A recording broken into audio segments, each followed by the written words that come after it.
This is Today in St. Louis, focused on you. Good morning, St. Louis. We're focused right there on the scene out in Arnold, where traffic is moving along just fine. And I guess the camera's dirty because I don't think it's raining outside, but Anthony can straighten all that out for us in just a second. Good morning, everybody.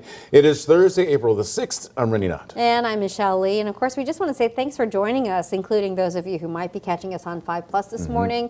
A lot quieter this morning than we had yesterday, right? But Paul Cook has been keeping an eye on a few situations this morning, and Anthony's always been keeping an eye on the weather. Yeah, so no storms out the door this morning. I will say, even driving around yesterday when I got off, seeing so much lightning in the sky was really worrisome when you're trying to just get to work or maybe get to school, drop the kids off. So this morning you don't have to worry about that. Even the traffic really eases up and kind of slows down when it starts to rain. So this morning should be just fine. Just grab the jacket. 41 degrees out at Lambert, but lots of 30s on the map. Rolla at 37, Chesterfield 34, and Warrenton at 34 as well. And our winds are calm, so there could be some frost on the grass, especially west of St. Louis and even on the windshield this morning. But otherwise, a sunny day on the way, just cool today, highs in the 50s.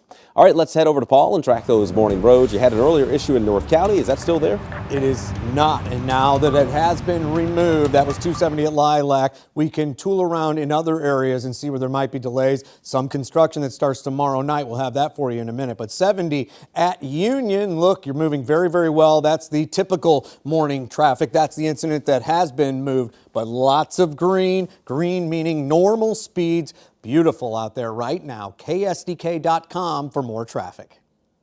All new this morning, Missouri Secretary of State Jay Ashcroft has announced that he is running for governor. In his campaign ad on his website, Ashcroft says he is a trained engineer who will fix problems and focus on results. Mike Kehoe is the only other person who has announced his candidacy for the 2024 governor's race. New overnight, a man is found shot and killed in North St. Louis. Right now, details are limited, but we do know that this happened just before 10:30 last night, a few blocks away from O'Fallon Park. No word on any suspects right now, but this is the city's 36th homicide.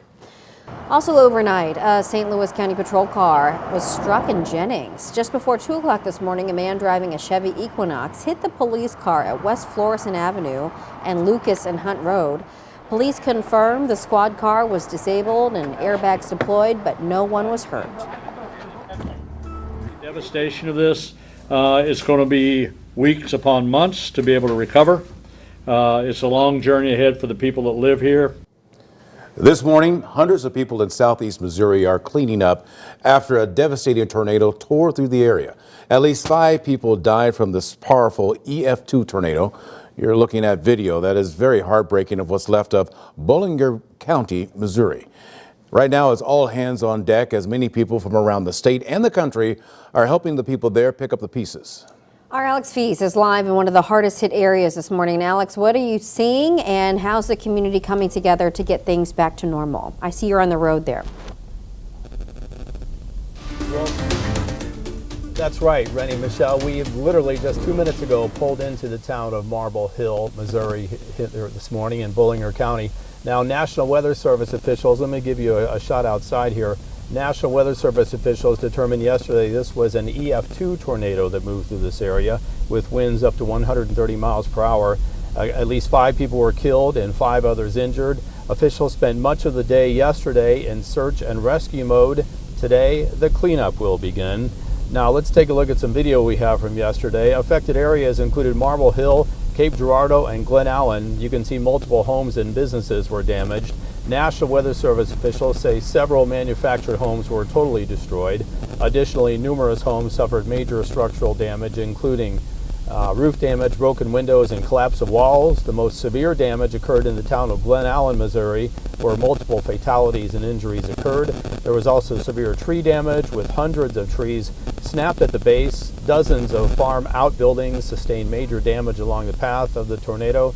A search and rescue operation was underway for much of the day yesterday. Today, that turns to recovery. Now, a resident describes what happened. Jumped up and went and looked outside, seen something flying beside the window, and I heard a roar. They said it sounds like a train engine, and it does. It got louder and louder. We got the kids to the basement. To me, you don't experience fear until you are in a tornado and there's nothing you can do.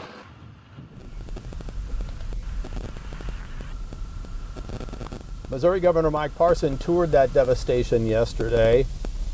Governor Parson says local agencies are preparing for a recovery process that is likely to be months long. Again, we are live this morning in the southeast Missouri town of Marble Hill in Bullinger County.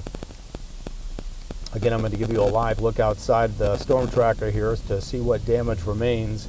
Ahead in our next half hour, just how long the tornado remained on the ground yesterday, causing death and destruction. Reporting live in Bullinger County, Missouri this morning, Alex Fees, 5 on your side. Thank you, Alex. As the community rebuilds, Missouri Senator Josh Hawley got a first-hand look at the destruction. He spent the day meeting with people and surveying the area. He posted several photos on social media, ending the day with a prayer vigil.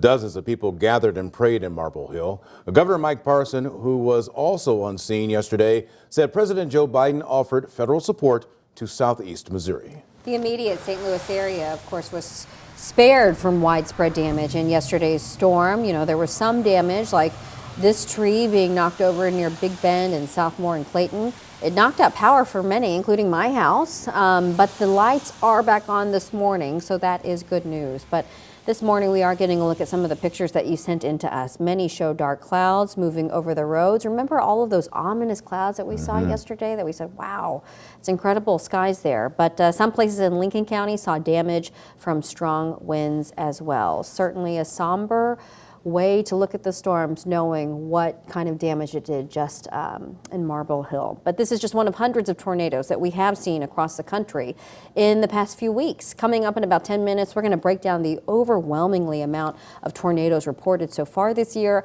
and why a traditional path of severe storms is changing.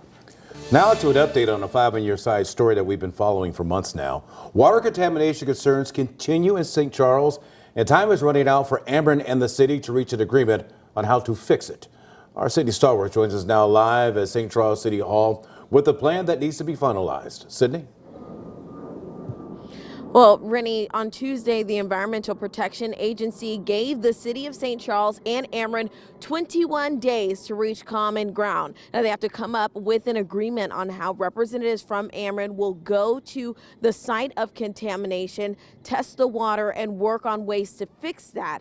Now, it has been confirmed that contamination is at the Elm Point well field. Now, the EPA has also confirmed that Ameren, a substation of Ameren, is responsible for the city's water contamination and that the company is required to clean it up. 6 of the city's 7 wells have been shut down since October 2022 because of traces of vinyl chloride and other contaminants found in the water. Last month, the city sued Ameren for money and repairs. Now, so far, the city and Ameren have not agreed on when Ameren can access the site, but the EPA said Ameren needs to complete 3 tasks. The first is to perform the cleanup pilot studies to reduce contaminants. Then they have to look into different courses of action to keep the contamination from happening again, and they have to work with the city of St. Charles to address the city's water supply needs while the fixes are being developed and implemented. Now, the city of St. Charles and Ameren have until April 25th to reach an agreement on how they're going to get this done.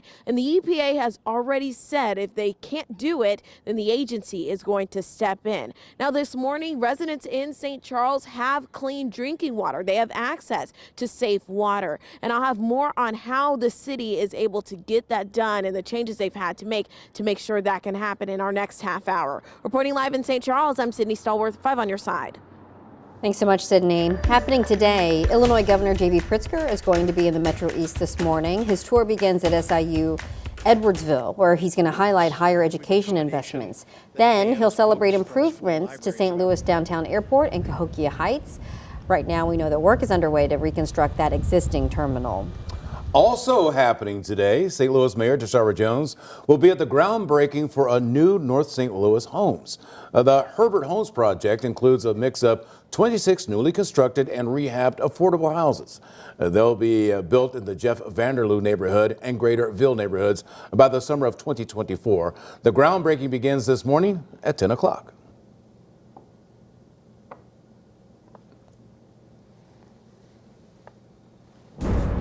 All right, Rennie, let's talk some weather this morning. A little Steven Spielberg shot there. Yeah, just lingered on it. Look at that handsome face.